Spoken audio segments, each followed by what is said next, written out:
Good, all right. Are you good? Yeah. Gabs, how are you? Okay? Do you mind just popping here next to me? Yeah, of course, can. I know Gabs is he's been fuming at a few things, and I know he has a few questions for you, so shoot, go ahead.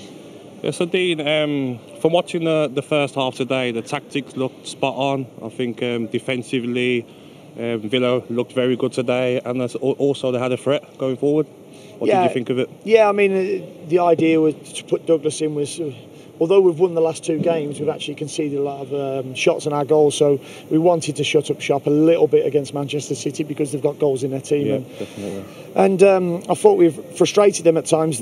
They had a couple of chances. Silva's put one past the post, but with the players that they've got, they're going to get chances against you. Because we said before the game, I sort of called it with Sean. I said that I think Luiz is going to play. I sort of called it myself because, you know, you're playing a game against these, you need that more defensive-minded players. Yeah.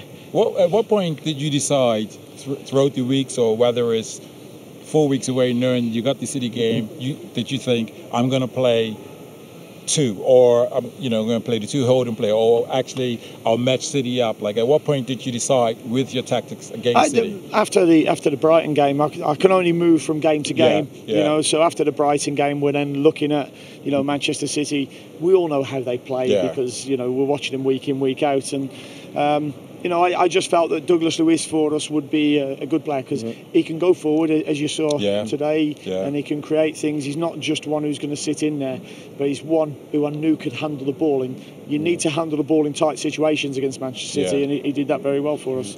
Can I also ask, I'm going to press play here and look at the first goal, because to concede 18 seconds, 18 seconds after the whistle went to commence the second half, it wasn't a very Manchester City goal, that's the thing. No, and that's the disappointing part from me. For all the intrinsic passing and the patterns of play that you see from Man City and the goals that you see and applaud, that's a 70-yard punt from the goalkeeper.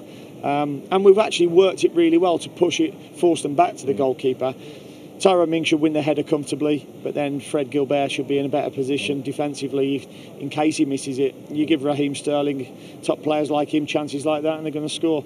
But it's one that should have been dealt with. So the manner of the goals is probably the disappointing thing for me today. What about the second goal? Because obviously we've been discussing this. They can't agree. Now, bear in mind, Sean played for City. He's saying it was onside. Gabs is saying it was offside. Have you seen it yet? I've seen it, yes. Okay, I'm just going to let this run while you're discussing it and get your take. Who have you given the goal to? Well, we had Sterling, De Bruyne here. So it's offside for me. It's hard to say. Well, I think it's Silva's goal, and I think Sterling's offside.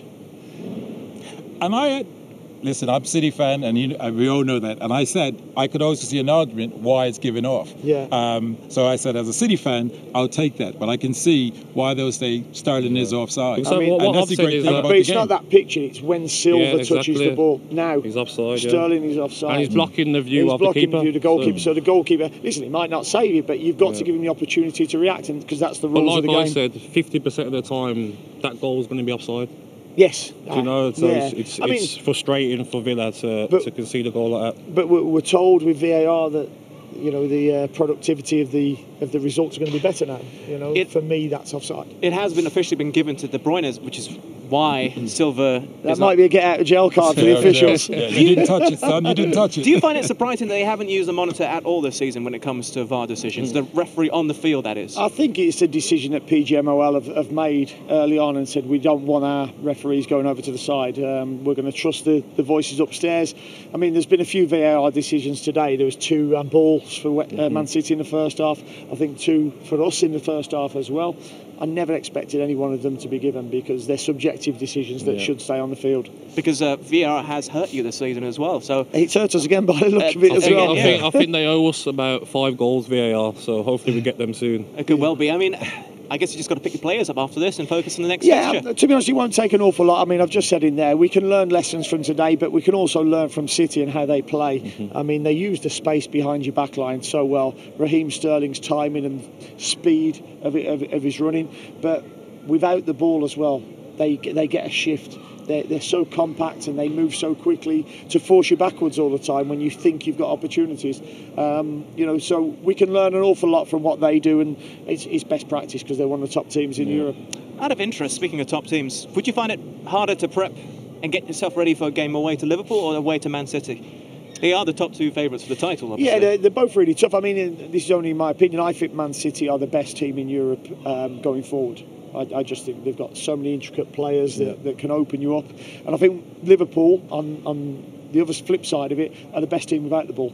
I think they deny you space, they press you really high and quickly, and they've got individual players like Salah up front who can score out of nothing. But Manchester City, for me, going forward, are the best team in Europe. And what about the aspirations for Villa? I was actually at the ground the other day. I interviewed Jack, and he was saying you have to look at Wolves and what they've managed to achieve last season and this season as well, playing in Europe.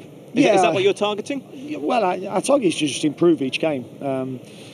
I inherited what I believed was a good squad. We managed to get promoted last season in the playoffs. Gabby saw a lot of the games, and towards the end of the season, we just kept getting better and better. We never believed that we wouldn't win the game, but whether we was going to be a Championship team or a Premier League team this year, we knew that we had to make changes within the squad. There was so many contracts up, and we've ended up bringing 12 new players in. So as a team, we're evolving all the time, and we just need to keep improving each game. Well, this isn't a question, it's actually a compliment. First half, I thought your tactics were absolutely spot on, because with the advantage of the possession that City had, in terms of opportunities, you were equal in terms of what you were creating. And I was thinking, no team has really come here and done that, so it's more a compliment. And I was thinking your talk would have been, listen, just go and do the same thing. Was that pretty much your halftime talk? It pretty much was, keep doing the same thing. You know that they're going to try and be intricate. I mean, it was important that when our fullbacks got drawn out, that the midfielders covered the deep runs. I mean, Silva makes really great runs as well. So, and De Bruyne, and we had to stop them. 46 seconds in, it's a little bit different, But pleased that the players have come in here and had a go. I thought we were enterprising in our attacking transitions. Final question, sorry, and I'm going to want to involve you here, Gabby, is after the League Cup against Wolves, you actually do have Liverpool, and this time it will be at home at Villa Park. You were talking about liking to see Jack Grealish play higher up. We've seen that in recent weeks as well. Can we expect a little bit of a higher line? Are you going to take the game to Liverpool? And is that what you would like to say, or is it silly? No, I think you have to. It's a tough one. The gaffer will know that, because Liverpool are a great side, and I think even today you probably have to tell McGinn and Jack to sort of not go flying forward. And I think if you speak to every Villa fan out there, they're excited by the football Aston Villa are playing, attacking. I think certain games you have to be a bit more cautious, and I think that's what you've done here today, didn't you? Yeah, we had to be. You can't go flying forward. Because as you say, if John McGinn jumps out of his position early, he leaves the space for Silva to come into and play. So we just tried to frustrate them a little bit, but playing Liverpool next week, Liverpool play different to City, so it'll be a different game. And it'll be at home as well, so you've got the support. Harry knows as well as me, Villa Park, it can be a fortress for us. The fans have been fantastic, and there's a great togetherness at the club at the moment. Well, thank you so much for taking the time to chat with us. Really appreciate it. Thank you. And we'll see you again soon. I'll take the mic, no worries. Thank you very much. Good luck. Good stuff. All the best, Dean. And you, thank you. So, I mean, saying it as it is, how far do you think he can take Villa? I think I've been asked this question a few times, and I think the best thing Villa can look to do this season, for me, would be staying up. I think just try and look at staying up this season, and then in the summer they can rebuild. They've got owners who they want to get into Europe, so they can rebuild, maybe get a few more faces in the door in the summer, and then try and push on again. There's no reason why Villa can't look at Wolves and how they've got into Europe. Why not? But I think this season the main thing would be trying to stay up, I'd say. Well, I think that's a pragmatic approach. But from what I've seen, I don't watch them as often, but I was really impressed with what they did. And maybe they've given another 10% more or better of what you're probably seeing them week in, week out.